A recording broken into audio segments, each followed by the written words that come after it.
Unit 6 गुरुत्वाकर्षण अर्थात gravitation.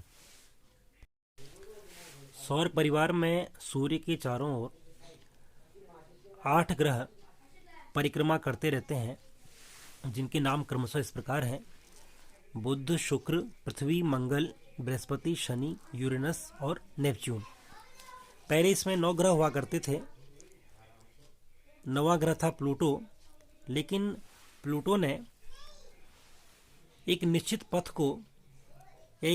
का अनुसरण नहीं किया, क्योंकि सूर्य के चारों ओर एक निश्चित कक्षा में ही कोई ग्रह परिक्रमा करता है और प्लूटो अपनी कक्षा को लगातार बदलता रहता था। इसीलिए प्लूटो को सौर परिवार से बाहर कर दिया गया। ग्रहों के चारों ओर परिक्रमा करने वाले खगोलीय पिंडों को उपग्रह कहते हैं। जैसे पृथ्वी का जो प्राकृतिक उपग्रह है वो चंद्रमा है, इसी प्रकार अन्य ग्रहों के भी अपने अपने उपग्रह हैं, जिसमें सर्वाधिक उपग्रह बृहस्पति के हैं। बृहस्पति सौर परिवार का सबसे बड़ा ग्रह है। अगला टॉपिक है ग्रहों की गति संबंधी केपलर के नियम। 17वीं शताब्दी के प्रारंभ में केपलर ने खगोलीय प्रेक्षणों के आधार पर सूर्य के चारों ओर ग्रहों की गति से संबंधित 3 नियम प्रतिपादित किए थे, जिसमें प्रथम नियम है कक्षाओं का नियम। इस नियम के अनुसार सभी ग्रह सूर्य के चारों ओर दीर्घवृत्तीय कक्षाओं में चक्कर लगाते हैं तथा सूर्य उस कक्षा के एक फोकस पर स्थित रहता है। देखिए, ये दीर्घवृत्ताकार कक्षा है और दीर्घवृत्ताकार कक्षा के 2 फोकस होते हैं और इन 2 फोकसों में से किसी एक फोकस पर सूर्य रहता है। तो यदि हम इसे फोकस मान लें तो यहाँ पर क्या होगा, सूर्य होगा और यह कक्षा है आपकी दीर्घवृत्ताकार, जिस पर कि कोई ग्रह सूर्य के चारों ओर चक्कर लगा रहा है। द्वितीय नियम है क्षेत्रफलों का नियम अर्थात लॉज ऑफ एरिया। द्वितीय नियम को समझने के लिए हम एक दीर्घवृत्ताकार कक्षा लेते हैं, जिसके कि एक फोकस पर सूर्य स्थित है। यदि कोई ग्रह बिंदु ए से बिंदु बी तक जाता है, या हम कह सकते हैं कि टी समय में v1 वेग से d1 दूरी तय करता है। टी समय में v1 वेग से, यहाँ पे इसका वेग कितना है, v1 है, और इसने दूरी तय की है, d1 दूरी तय की है। तो ये इसकी एक स्थिति हो गई कि ग्रह ने v1 वेग से d1 दूरी तय की और यहाँ पर यह ग्रह सूर्य से काफ़ी दूरी पर स्थित है। लेकिन जब परिक्रमा करते करते यह ग्रह सूर्य के नज़दीक आ जाता है, तब हम देखते हैं कि टी समय में, देखो समय बराबर है, टी समय में यह कितनी दूरी तय करता है। तो देखने में आया कि टी समय में इसने अधिक दूरी तय की या इसका वेग बदल गया। इस ग्रह का जो वेग था वो वेग v2 हो गया, वेग में बढ़ोतरी हो गई, वेग बढ़ गया। तो यहाँ पर जो वेग था वो v1 था, लेकिन यहाँ पर वेग क्या हो गया, बढ़ गया। तो इस प्रकार से यदि हम इन 2 बिंदुओं को मिलाएं तो इस प्रकार एक जो ये क्षेत्र है इसको हम कहेंगे, 2 क्षेत्रफलों का हम अनुपात ज्ञात करेंगे तो ये क्षेत्रफल बराबर होंगे, जिसे कहेंगे क्षेत्रफलों का नियम।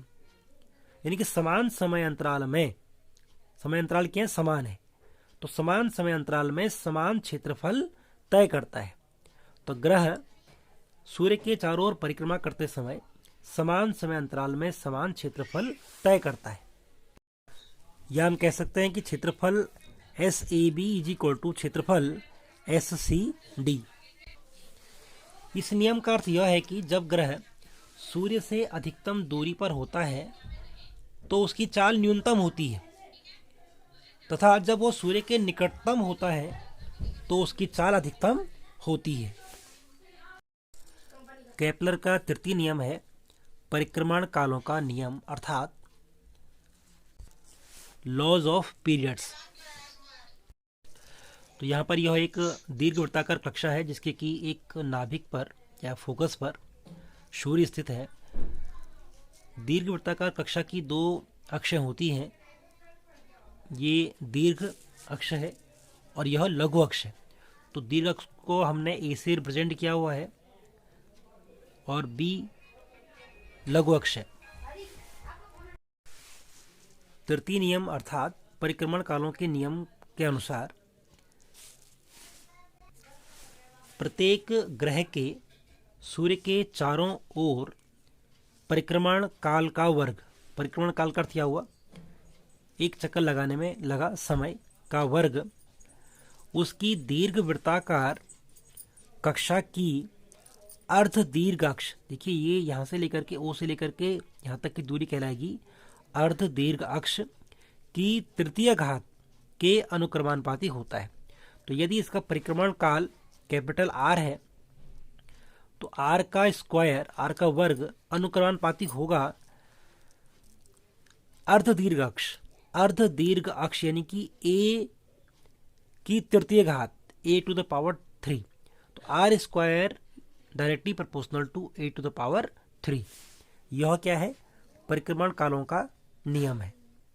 अर्थात परिक्रमण काल का वर्ग अनुक्रमानुपाती अर्ध दीर्घ अक्ष का की घात 3। इस नियम का अर्थ यह हुआ कि जो ग्रह सूर्य से जितनी अधिक दूरी पे होगा, देखिए जिसका दीर्घाक्ष जितना अधिक दूर होगा वह या उसका परिक्रमण काल उतना ही ज़्यादा अधिक होगा। जैसे सूर्य के सबसे निकटतम बुध है तो बुध का परिक्रमण काल 88 डे का है, 88 दिन का है बुध का परिक्रमण काल, क्योंकि वो सूर्य से बहुत नज़दीक है। जबकि यदि हम देखेंगे पहले प्लूटो जबकि सौर परिवार का सदस्य हुआ करता था तो प्लूटो का परिक्रमण काल 248 वर्ष है, यानी कि 248 सालों में प्लूटो सूर्य का एक चक्कर लगाया करता था।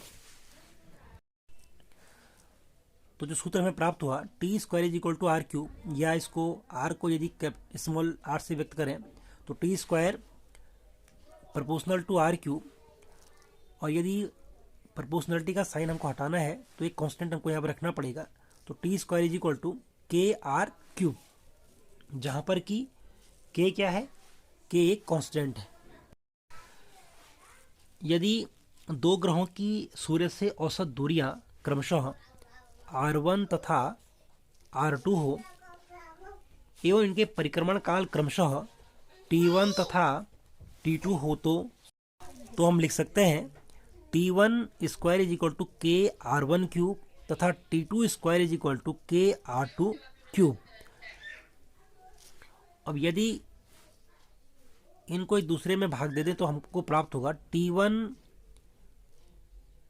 का square upon T2 square is equal to, किसके कैंसिल हो जाएगा, R1 क्यूब बटे R2 क्यूब। ठीक है, या हम इसको लिख सकते हैं कि T1 बटे T2 is equal to R1 बटे R2 की पावर 3/2। तो एक रिलेशन हमें प्राप्त हुआ। या इसको उल्टा लिखें तो हम लिख सकते हैं R1 upon R2 is equal to T1 upon T2 की पावर 2/3, क्योंकि यहाँ पे देखिए R1 की पावर 3 है, तो यदि हम इसका मान निकालेंगे तो 3 यहाँ नीचे आ जाएगा या 2/3 हो जाएगा। तो इस प्रकार यदि हमें समय प्राप्त है, समय अंतराल प्राप्त है तो हम दूरी ज्ञात कर सकते हैं, यदि दूरी प्राप्त है तो समय अंतराल ज्ञात कर सकते हैं।